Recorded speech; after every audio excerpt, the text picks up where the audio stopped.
안녕하세요.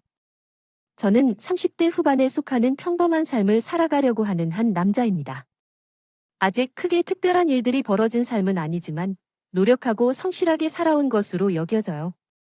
그냥 아이를 낳고 평범한 가정을 이루고 싶었던 제 생각에는 인생이 제 계획대로 흘러가지 않았습니다. 이제는 오늘 여기서 제 인생 이야기를 전해드리려 합니다. 제가 너무 힘들고 답답해 보였던데 이 채널을 추천해준 친구에게 감사의 말을 전합니다. 그럼 이제 제 이야기를 시작해 보도록 하죠. 어린 시절에 저는 정말 장난꾸러기였다고 합니다. 부모님은 항상 이야기해 주시죠. 장난감 가게를 지나치면서는 그냥 넘어갈 수 없었고, 유치원에서도 친구들을 괴롭히는 말썽꾸러기로 알려져 있었습니다. 엄마는 아직도 어린 시절의 사진을 보여주며 어린 시절에 다른 아이를 데려왔나 했었어 라고 웃으시죠. 우리 아들은 왜 다른 형제들처럼 조용하지 못하게 말썽을 피우는 거니? 혹시 병원에서 아기 바꿨나 싶어서라며 또 우스갯소리로 말씀하셨다고 하네요.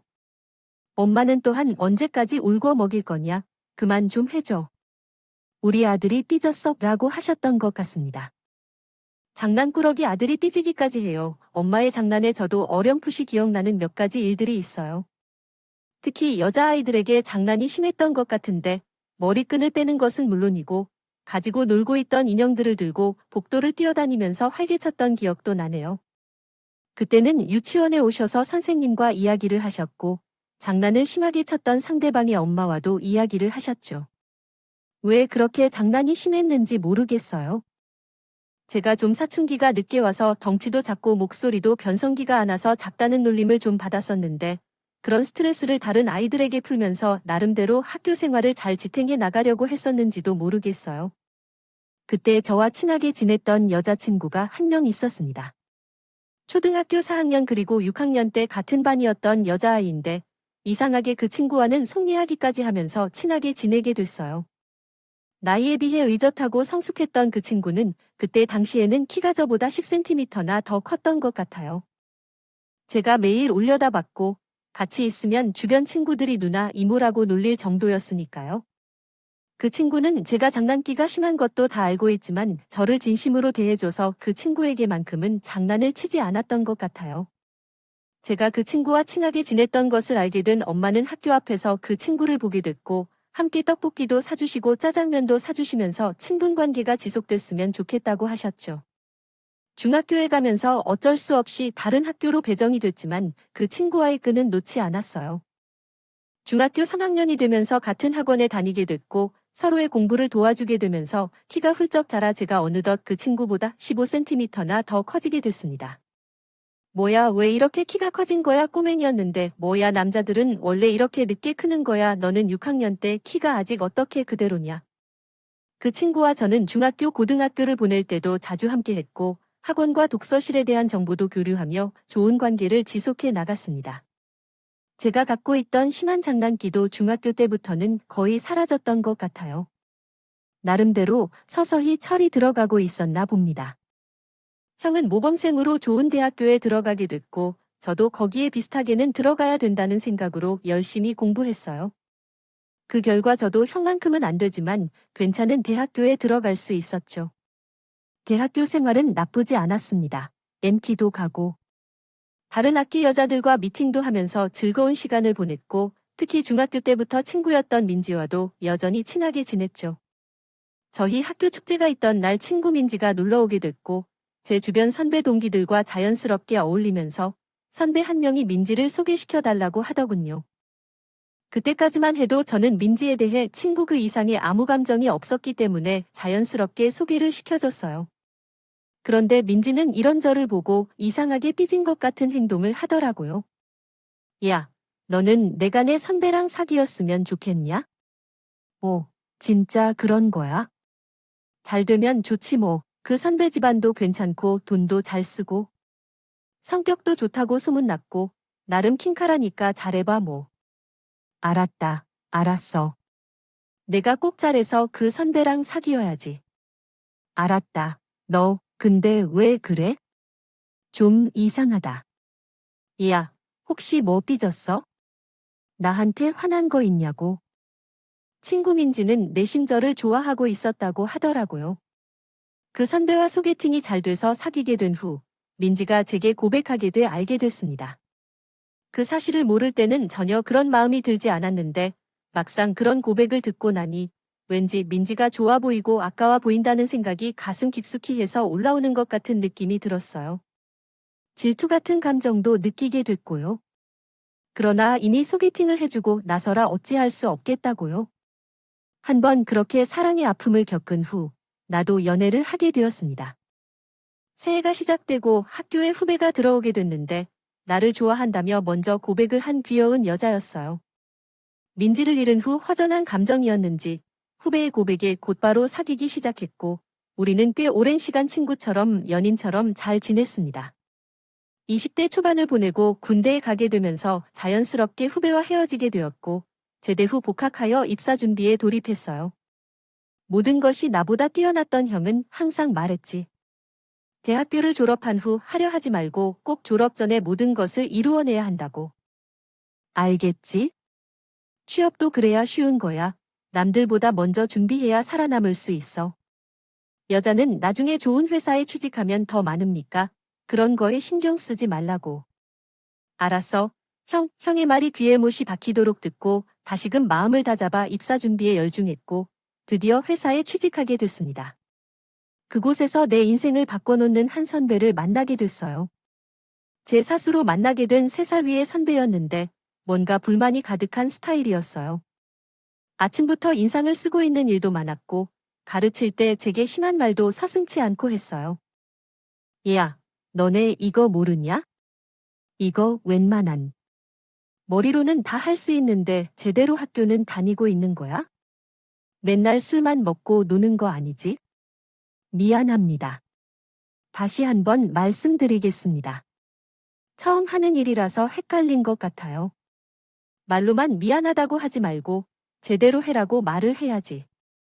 알았어. 선배의 꾸 중에 한껏 긴장한 마음으로 하루하루를 보냈던 것 같아. 우연히 회식 자리에 다른 선배 옆에 앉게 된 나는 제 사수인 그 선배에 대해 몇 가지 얘기를 듣게 되었어. 가정 환경이 좀 좋지 않아서 야근도 자주 하고 수당을 챙기려고 노력한다는 이야기와 이전에 동거를 했던 여자와 얼마 전 헤어져서 상당히 마음이 불편한 상태라는 얘기였어. 이 2가지 이유로 항상 스트레스를 받아서 얼굴 표정도 안 좋고 주변 사람들도 불편하다고 했어. 그 말을 듣자 나는 사수 선배가 안타까웠어. 키도 크고 외모는 나보다 훨씬 좋은 것 같은데 맨날 인상을 쓰고 있어서 왜 그럴까 싶었어. 그에 비하면 참 행복하다는 생각도 했어.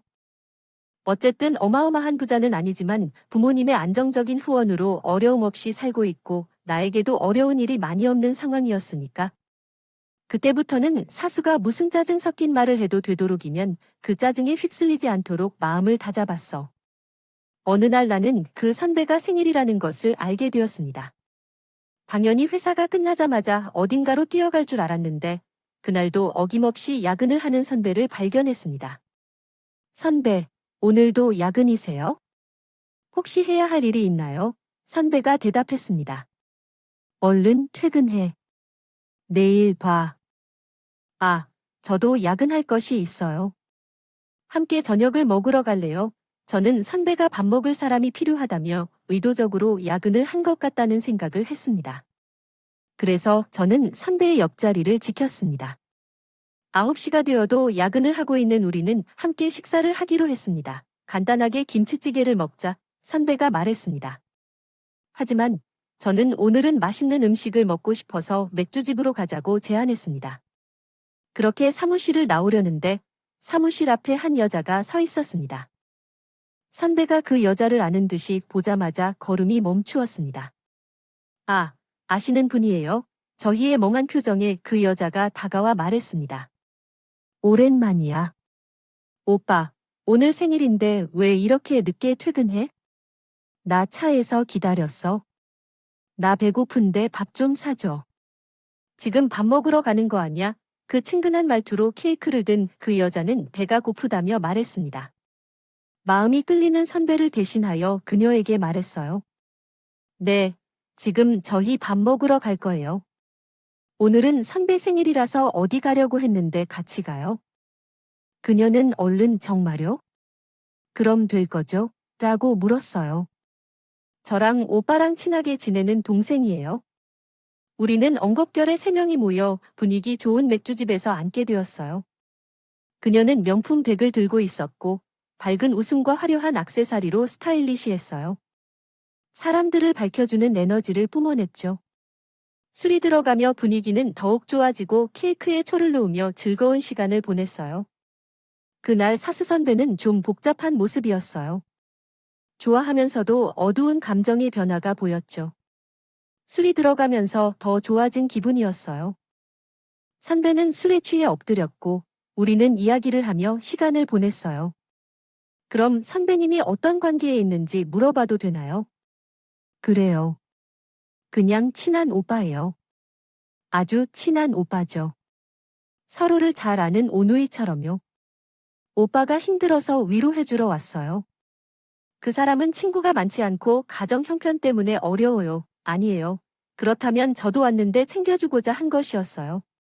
그래서 그런 것이군요. 정말 좋은 친동생 같은 분이 계셔서 선배는 좋으시겠네요. 아, 저는 오히려 좋은 후배가 곁에 있다는 게 더 좋은 것 같아요. 몇 살이세요? 여자친구 있으세요? 그녀는 제게 호감을 갖는 것 같아 보였어요. 제 모습이 보기 좋다며 이것저것 물어보고 저 또한 좋은 에너지를 갖고 있는 그녀가 싫지 않았습니다. 술에 취한 선배를 옆에 두고 1시간이 넘도록 이야기를 하며 술을 마시고 결국 연락처까지 교환했어요. 그녀는 서로 연락처 교환한 건 비밀로 해달라며 사적인 것을 알리고 싶지 않다고 했고 저도 의심 없이 그렇게 했죠. 취한 선배를 부축하며 보내려는데 그녀가 같은 방향이라며 자신의 차에 태워 대리기사를 불러갔습니다. 선배와 친한 관계라면 집도 알 수 있겠구나 했는데 그때는 대수롭지 않게 넘겼어요.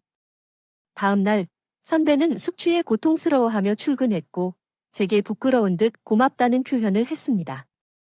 어제 별일 없었지? 고맙다. 맨날 혼내기만 하는 사수가 뭐가 좋다고 생일이라고 그렇게 챙겨주냐? 선배님, 한 번 사수는 영원한 사수죠. 오히려 선배 덕분에 제가 회사에서 잘 어울리게 된 것 같아요. 일이나 즐기는 것이 어떤 것이 놓치기 싫고 중요한 것이라고 생각하지만 지금은 다르게 보고 있어요. 선배와의 관계가 좋아지면서 그녀도 점점 많은 연락을 주고 받게 되었죠. 그 덕분에 내 그리고 민지는 서로 만나는 시간을 좀 줄이게 되었다. 물론 학창 시절 친구들은 소중하게 생각하지만 새로운 사랑의 장단을 맞이하게 되었다. 왠지 마음에 무언가를 느낄 수 있었다. 함께 있는 순간이 즐거울수록 미래가 기대되는 것 같았다. 아무래도 처음에 그녀와의 관계는 변화가 있는 것 같았고 나 자신도 그 변화를 즐기는 것 같았다. 요즘 나는 심장이 더 빨리 뛴다. 이 관계가 어디로 향할지 기대를 해보고 있다. 그리고 나는 여전히 괜찮다고 생각한다. 마치 사탕을 먹듯 나는 잠시 달콤한 쉼표의 시간을 가져보고 싶다. 그렇게 누군가를 사랑하고 나를 사랑하고 지내는 것이 얼마나 황홀한 일인지 더 알고 싶다. 함께 있음으로써 더 행복할 수 있을 텐데 그렇게 생각하니 기분이 좋았다. 혹시 미래를 두고 생각한다면 내 앞에 한 가지 확실한 것이 있다면 그건 나 자신이 행복하다는 것이다. 함께 할 수 있으면 더 좋겠다. 오늘은 이렇게 하루를 잘 마무리하고 내일에는 그녀와의 좋은 관계를 유지하며 더 행복한 일들이 대기하리라 믿는다. 술을 마시고 영화를 보고 이러는 건 안 돼, 응? 나는 널 잃고 싶지 않아. 아니야, 왜 그런 말을 하는 거야? 나는 선배에게도 말 안 하고 너랑 만나고 있으면서 내 동창과는 아무 관계도 없지만 내가 싫다면 최대한 삼가할게. 그녀의 부탁을 들어주려다 보니 자연스럽게 나의 친구인 민지와는 멀어지게 되었어. 그리고 얼마 후 그녀와 본격적으로 불타는 연애를 하게 되었고 민지도 나에게 여자친구가 생긴 걸 알면서 연락을 잘 안 하곤 했어. 결국 나와 민지와의 관계는 조금씩 멀어졌어. 하지만 너무나 사랑하는 그녀가 생겨서 전혀 허전하지 않았어. 내 남동생과 형은 내가 애인을 만나고 난 난리를 쳤어. 특히 남동생은 자기가 여자를 판단하는 눈이 뛰어나다며 이상한지 아닌지 판단할 수 있다고 했지. 남동생은 어릴 때부터 열심히 공부하고 주변 사람과 사업에 대해 많이 생각해왔어. 전문대학을 졸업한 후 사업을 준비 중이었어. 내가 형과 남동생에게 애인을 소개했더니 그날 애인은 특별히 멋진 옷을 입고 나타났어. 명품 원피스까지 입고 나오니 제게 그녀가 완전히 빠져든 옷차림 속에서 더욱 아름다웠답니다. 다만 남동생은 그녀를 보며 좋지 않은 표정을 지었습니다. 자리가 끝난 후 남동생이 저를 따로 만나자며 그녀에 대한 이야기를 했습니다. 그녀를 어디서 본 적이 있다고 생각했더군요. 그러나 그녀는 완전한 나이트 일동인 것 같아 이야기를 이루고 있었습니다. 형 말이야, 나 어디서 봤어. 생각해봤더니 내 친구와 나이트를 즐기는 여자 같더라고. 몇 차례 전화하고 만나기도 했어. 형 말이야 나이트는 누구나 갈 수 있는 곳이고 나도 가끔은 친구들과 함께 가는데 그치만 너무하네. 나이트를 잘 즐긴다는데 내 친구 중 한 명이랑 놀다가 여자랑도 가고 여러 번의 모텔 방문이야 너 간단히 확인하지 않아? 그래도 확실치 않아. 왜냐하면 그릇된 말은 서로에 대한 불신을 야기하는 것 같아. 하지만 나는 어느 정도를 보면 형과 어울리지 않을 것 같아요. 그리고 그런 옷차림과 가방을 들고 나왔다는 걸 보면요. 형이 감당을 못한다고 남동생은 나에게 강하게 말했어요. 애인과 만남을 포기하라고 하는데 그때 기분이 상하다.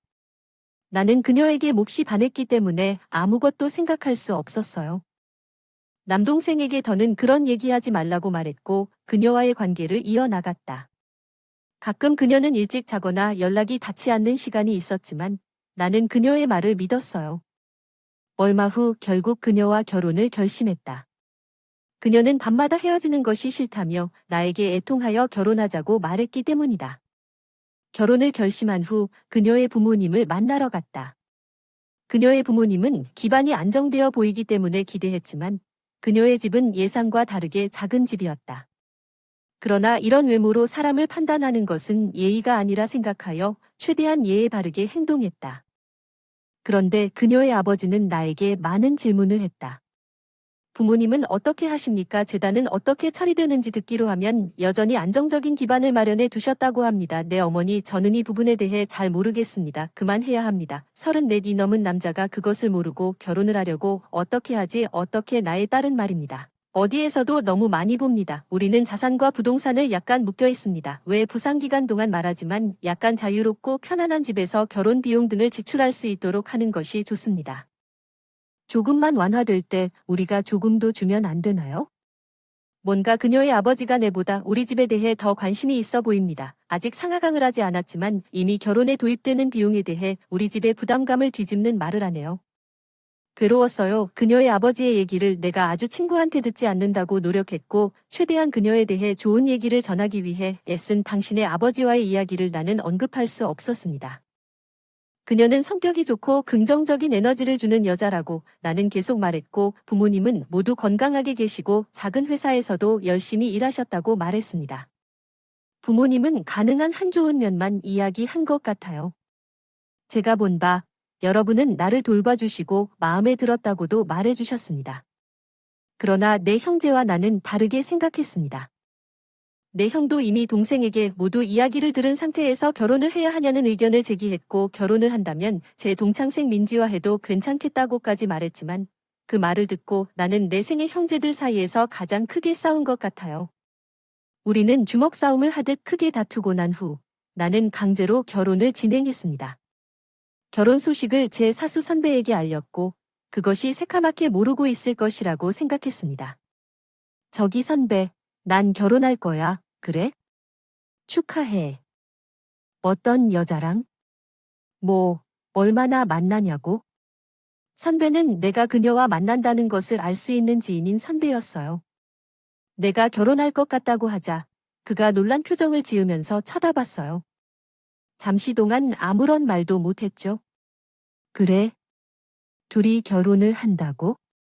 잘 됐다. 서진이 밝고 잘해보라고 조언해 그 덕분에 나는 결혼을 마친 후 신혼여행이나 신혼집을 갔다. 모두 한껏 당신의 부모님은 부담되실 것이지만 그럼에도 불구하고 아들의 한 번뿐인 결혼이니 아깝지 않다고 말씀하셨어요. 또한 제 처가에 있는 건물과 땅은 분명히 나중에 당신에게 돌아올 것이라고 이야기하셨어요. 부푼 꿈을 안고 신혼생활을 시작한 당신은 서서히 뭔가 이상하다는 것을 느끼기 시작했습니다. 그녀가 다니고 있는 회사는 이미 그만둔 상태였고, 그녀는 무언가 비밀이 많은 사람으로 보였어요. 같은 집에 살면서 이전에는 보이지 않았던 것들이 하나씩 보이기 시작했죠. 아이고, 그 회사 언제 그만둔 거야? 날 위해 말도 안 했더니.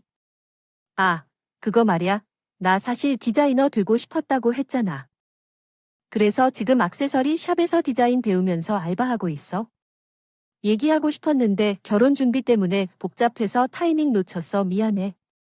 그래서 근데 어젯밤에는 어디 다녀온 거야? 새벽에 잠깐 깼는데 전화도 안 받았고. 그건 좀 답답해서 드라이브 좀 갔다 왔어. 나 혼자 원래 좀 그런데 전화 받지 못한 건 운전하느라. 그러니까 혹시 뭘 이상하게 상상하는 거야? 그런 게 아니야. 무슨 말을 이렇게 해? 왜 속이려 하냐고? 아무래도 생각이 많아서 그러는 것 같아. 시간을 놓쳤다는 것뿐이었는데 당신은 왜 그럴까요? 여자 동창과 친했는데 왜 나한테 이러는 거죠? 아내는 긍정적인 에너지를 잃었고 짜증 섞인 말투로 변해갔습니다. 일거수일투족에 참견하는 것을 싫어하고 혼자 다니는 것을 좋아했어요. 신혼부부의 상관거리를 느껴가며 보낸 날들, 회사 분위기도 안 좋았죠. 결혼 후 사수 선배가 짜증을 내고 무리한 일을 시키기 시작했어요. 회사 출장으로 떨어지는 날도 많았죠. 집과 회사가 마음대로 되지 않아 예민했던 때 장모님의 문자가 왔어요. 생일에 비싼 명품백을 사달라는 요구. 여행을 보내주고 냉장고도 바꾼 것에 이어 더 큰 금액의 명품백을 원하시는 거죠. 이런 요구는 집과 어울리지 않는 것 같아요. 과하다고 생각했는데 이번 선물에 대해서는 한숨이 절로 나왔어요. 결국 제가 더 이상 엄마의 선물을 준비하지 않았고 그 대신 아내의 의심스러운 행동을 발견했습니다. 분명히 저는 야근을 하고 밤 12시에 집에 돌아왔는데 안방 화장실 변기 뚜껑이 올라가 있는 걸 발견했어요. 여자들은 변기 뚜껑을 올리지 않는데 아내도 한 번도 그렇게 한 적이 없었습니다. 그리고 놀라운 일이 더 있었어요. 화장실 수건이 있는 안쪽에서 피임기구도 발견했습니다. 그 순간부터 아내를 의심하기 시작했고 이대로 있다면 큰일이 생길 것 같았어요. 그래서 뭔가 큰일이 일어나기 전에 알아보고 싶어 작은 녹음기 하나를 안방에 숨겨뒀어요. 며칠 후 선배가 야근을 하라는데 몸도 마음도 힘들어서 일찍 집으로 돌아왔다가 아내가 집에 없을 때 녹음기를 찾아들여서 들었어요. 그 속에서 익숙한 목소리가 들려왔는데 제 회사 사수였어요. 제 집에서 엄청난 일을 벌이고 있었던 선배였죠. 너무 억울하고 화가 나서 어찌해야 할지 막막해서 밖으로 나가서 생전 처음으로 담배를 하나 사서 피웠습니다. 피우고 있었을 때 아내의 차 안에서 선배와 다정하게 함께하는 모습을 발견했습니다. 본능적으로 그들이 어깨동무하며 입을 맞출 때를 사진으로 찍었고 그들을 향해 가까이 다가갔습니다. 아내는 나를 발견하고 급히 후진의 아파트 밖으로 달아나 버렸어요. 어떻게 해야 할지 당황스럽고 압도되었지만 그 차를 쫓아가야 할지 망설일 때 장모께서 전화를 걸어왔습니다. 몇 번을 거절해도 전화벨이 울리는데 마침내 받아들어야 했어요. 상황이 그렇지 않아도 너무나 어색했고 장모는 왜 전화를 안 받느냐며 비웃는 듯한 말투로 이야기했습니다. 난 정말로 받고 싶은 상황이 아니야. 정말 지금 그런 상황이라고 말 못하게. 견디지 못하겠네. 싸워 내가 너무나 중요히 여겨? 너무나 우습게 보여서 그런 행동을 해? 아니. 진짜 도대체 뭔 소리를 하는 건지 이 그녀? 아 적어도 쌍무시하지 말아주시게요. 장모가 전화 끊어주세요. 생일 선물로 사주지 않아서 그러시는 거예요. 장모님. 딸이 지금 어떤 짓거리를 하는지 한번 보세요. 제가 당장에 전화를 끊은 후 장모님께 방금 찍은 아내의 불륜 장면을 사진으로 보냈습니다. 그 사진을 보내면서 눈물이 흘러내린다고요. 동생, 형 그리고 부모님이 마음에 들어하지 않아도 저가 우겨서 결혼을 한 결과가 이렇게 되니 너무 아팠어요. 믿었던 아내가 어떻게 선배 사수와 이런 일을 벌일 수가 있을까요? 친구 민지에게 전화를 걸어 막 울면서 상황을 설명했고, 민지는 변호사 친구가 있다며 내일 상담을 받을 수 있도록 조치할 것을 말했습니다. 두 다리가 덜덜 떨려 집에 도착했을 때 현관문을 두드리는 소리가 들렸습니다. 확인해보니 장모님과 장인어른이었는데 아내의 사진을 보고 뛰어오셨다고 하네요. 장인어른은 제 앞에 무릎까지 꿇고 사연을 설명하기 시작했습니다. 김서방, 내 말 좀 들어보게나. 그게 말이다. 그놈이 스토커가 되었나 봐. 예전에 좀 사귀었는데 아직도 괴롭히나 보다. 오해야 오해, 내 딸이 결코 이런 짓은 하지 않을 거야. 예전에 사귀며 결혼하기 전까지 사귀었단 말이야. 장인어른의 이야기를 듣고 생각이 났어. 회사 선배가 했던 이야기를 들었어. 나의 사수 선배가 여자와 동거하다가 헤어져서 힘든 상황이 된 거라고 말이야. 여러 가지를 생각해보니 나의 아내가 바로 그 선배의 동거 상대였던 거야. 장인 장모님을 바라보며 소리쳤어. 정말 대단해요. 내 회사 선배와 동거했던 거지. 그것을 알면서 이렇게 행동했단 말이야. 어떻게 그런 짓을 할 수가 있어? 우리가 그런 행동을 하고 있는 걸 어찌 생각하지? 그게 아니야. 그게 아니야. 거지 같은 놈 말이야. 오랫동안 들러붙은 것처럼 돈이 없고 그러니까 처참하게 이용당했어. 내가 돈이 좀 있는 것 같아 보이나 봐. 정말 무섭네. 장인어른 집안을 좀 면밀히 살펴봐야겠어. 어디 있어? 그 땅과 건물이 자주 들었던 그 곳이지. 바로 가보자고. 이 사람이 정말 이렇게 날 무릎 꿇고 말하잖나. 정말 집안이 흥분되네. 어리석은 남자가 그렇게 들러붙으니 어떻게 해. 어서 집을 나가. 더 이상 말할 게나 들을 게 없다는 거야? 취재를 계속하자. 스토커가 아닌데 근데 집 찾아오니까 신경이 쓰여서 안 좋다는 소리만 듣고 나왔어요. 집에 숨겨둔 녹음기 소리를 전해주고 나왔어요. 그들과 같은 곳에 있을 수 없어서 무섭고 그날은 가족에게 말 못해서 혼자 숙박업소에서 잠자리를 피우고 회사로 출근했어요. 사수 선배는 출근 안 한 것 같았고 아내는 연락이 없었어요. 봐주기가 힘들어서 집 가서 현관 비밀번호를 바꿔버리고 아내의 집 몇 개를 밖으로 내보냈어요. 사수에게 남자로 만나자고 했는데 사수가 와서 주먹 한 방 맞았어요. 사수가 울면서 미안하다 그랬는데 내가 그래요. 나도 너 때문에 화났었다고. 결국 서로 울면서 미안하다고 그러다가 이혼을 결정했어요. 별일이야 나는 그냥 장난이었어. 돈도 없고 댁도 없는 내 같은 놈은 그냥 그들이 버리는 장난감이었다. 그들의 부모님도 그랬다. 나를 보고 버러지 같은 놈이라고 했어. 나는 여자 사랑을 받을 자격도 없는 놈이라고 했어. 우리 부모님은 고통받고 집도 찢어져 가난에 시달리는 것을 보면서 선배는 눈물을 흘리며 허둥지둥하는데 갑자기 이야기를 꺼내 들었어. 그런데 왜 날 이렇게 대하냐고? 왜 내가 당신에게 잘못을 저지르긴 했는지 모르겠다. 그냥 너가 부러웠나 봐. 내가 가진 것들을 가져갔으니까 나도 이제 내가 이 정도로 형편없는 놈인 걸 알았어. 미안하다. 회사에서도 사직서를 냈고 서진이에게 그만둘 것을 말했어. 나 같은 쓰레기와 너도 새로 시작해라. 선배는 일어서며 조심스레 걸어가고 있었어. 나는 여전히 이해가 되지 않았어. 그는 결정을 내리고 떠나는 동안 속이 답답했어. 그 결말을 떠드는 그가 짜증났고 화가 나기도 했어. 그래서 뒤돌아서 말했어. 내가 곧 상간남 소송장을 너한테 보낼 거라고. 내가 더러워서 버티지 않을 거라고. 너 같은 인간은 내가 더러워서 그만두겠다고. 하지만 그에게서 아무 말도 되지 않은 채로 떠나가는 모습을 보면서 화도 났지만 한편으로는 이 현실을 회한했어. 이 모든 일의 원인을 알 수 없는 아내를 만나서 어떤 이야기를 들어야 할지 궁금했어. 아내는 여전히 집에 들어오지 않았고 더 이상 황당한 것은 내 동생이 그때 제 아내를 나이트클럽에서 만났다고 합니다. 아내는 제 동생을 알아보지 못하고 다른 남성들과 술과 춤을 즐기며 노는 것을 목격했다고 합니다. 저는 그곳에 급히 달려가서 아내를 끌어내자 아내가 저를 모르는 사람으로 소리치며 끈끈대고 있었습니다. 저는 아내에게 말했습니다. 사양한다. 제발 그만하자. 당신이 이런 사람이라니 정말 믿을 수 없어. 왜 나야? 왜 나한테 이러는 거야? 동생은 분노하여 아내의 머리칼을 붙잡고 주변 사람들을 향해 아내가 자기를 모르는 사람이라고 소리쳤습니다. 아내는 울부짖으며 경찰을 부르라고 주변 사람들에게 애원했습니다. 동생은 화를 참지 못하고 아내의 쇠붙이를 잡고 말했습니다. 이야, 무슨 얘긴데? 우리 형은 뭐 잘못했어? 도대체 뭐가 문제야? 아내는 그냥 내가 아는 그냥 내일 쓰는 것처럼 연기를 했어요. 아내의 행동을 보고 나는 놀랐어요.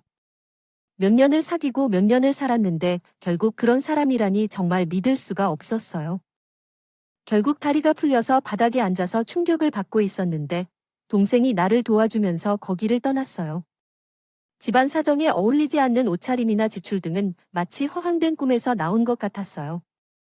선배를 좋아하는 마음을 품고 놀다가 나를 감금하고 제가 가진 것을 즐기려고 했던 것 같아요. 여자 동창과 만나는 것조차 금지시킨 아내는 정말 황당한 쓰레기 같았어요. 시간이 지나서 아내의 짐을 처갓집으로 보내고 변호사와 이혼을 준비했어요. 그런데 더 놀란 것은 아내가 더 먼저 이혼서를 준비하고 내게 보내준 내용에 정말 기가 막혔어요. 나를 의심하고 폭력을 행해 위자료를 요구하고 집안 재산을 반으로 나누자는 내용이었어요.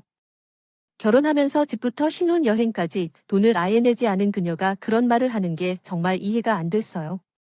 저는 정말 황당한 상황을 겪었습니다. 제 배우자가 나에게 이혼 소장을 보내며 이렇게 뻔뻔하게 행동하다니 정말 충격적이었습니다. 더구나 그는 제 엄마에게 전화를 걸어 자신이 결혼한 후 시댁에서 받은 대우가 없다며 억울하다고 말했습니다. 제 엄마는 되게 긍정적으로 생각하시려는 분이지만 아내의 행동에 분개하여 결국은 저와 함께 장모님 댁으로 찾아가게 되었습니다. 아마 제가 아들을 성장시키는데 실패했나 봅니다. 어째서 여자를 보는 눈을 이리 없애놨는지 모르겠네요. 제 아들이지만 여자를 선택하는 능력이 아주 부실합니다. 하지만 앞으로는 아무것도 하지 않을 거예요. 여자를 제대로 선택하지 않아 이만큼 상처를 입었으니 충분하다고 생각합니다. 제 집의 아들 앞으로 다시 한 번만 나에게 관여한다면 저도 무식하게 굴어서 대응할 겁니다. 그러니 그런 일이 없기를 바랍니다. 이런 남편이 얼마나 지루하고 재미없을까요?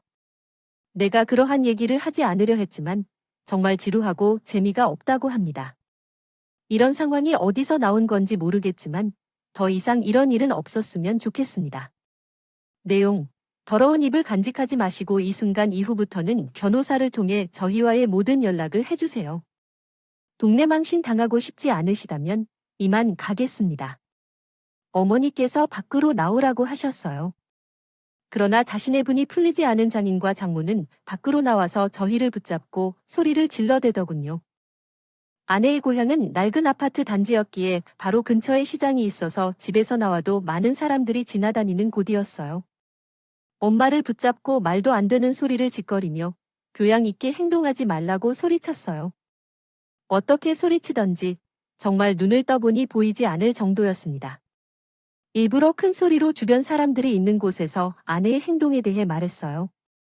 주변 사람들은 하나둘씩 모여서 소란이 났고 장모님의 아는 분들도 그 중에 있었습니다. 소란 끝에 아내가 이사를 가야 한다며 나에게 저주를 퍼붓는 문자를 보냈다고 해요.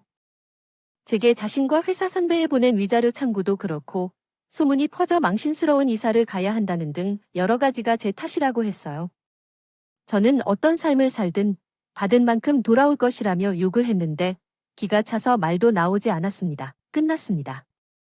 재산 분할이 거의 없이 이혼이 마무리되었고 상간사태 남편에 대한 자녀 수당 소송도 잘 마무리되었습니다. 아내는 부모님과 떨어진 지방으로 이사를 갔습니다. 제 선배는 직장을 그만두고 택배 일을 시작했는데 벌이가 더 괜찮다고 했어요. 얼마 전에 제게 술 한 잔 사자고 하더라고요. 함께 술을 마셨던 적은 없었지만 그날만큼은 선배와 후배 관계로 만나기로 했습니다. 선배의 얼굴은 이전보다 훨씬 더 좋아졌고 선배가 일을 잘 맞다고 합니다. 제가 바보같이 산 것 같아 그 얘기는 별로 하고 싶지 않아요. 오늘은 선배와 후배 관계로